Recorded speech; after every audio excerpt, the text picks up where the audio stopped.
আমাৰ ভাৰতৰ union budget present কৰা হৈছে আৰু ইউনিয়ন বাজেট প্ৰেজেন্ট কৰা এদিন আগত আমি দেখিবলৈ পাওঁ ভাৰতৰ ইকনমিক সাৰ্ভে বা অৰ্থনৈতিক সমীক্ষা এই সমীক্ষাত ভাৰতৰ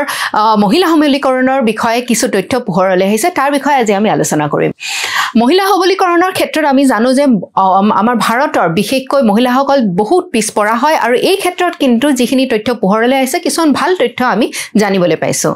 যেনেকৈ ভাৰতৰ অৰ্থনীতিত উৎপাদন ব্যৱস্থাত নিয়োজিত মহিলা শ্ৰমিক শক্তিৰ হাৰ প্ৰায় 37% লৈ বৃদ্ধি পাইছে আৰু লগতে আমি দেখিবলৈ পাওঁ যে প্ৰধানমন্ত্ৰী জনধন যোজনাৰ দ্বাৰা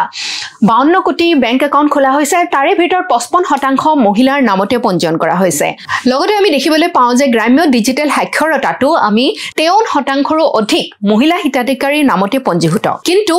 আমাৰ লিংগ ভেদাভেদ বা বৈষম্য এতিয়াও দূৰ হোৱা নাই আৰু আপোনালোকে আমাক কমেন্ট সেকশনত জনাব যে ভাৰতৰ স্থান ওয়াৰ্ল্ড জেন্ডাৰ গেপ ৰিপোৰ্ট যেটো আমাৰ ওয়াৰ্ল্ড ইকনমিক ফোৰামে ৰিলিজ কৰে তাত স্থান কি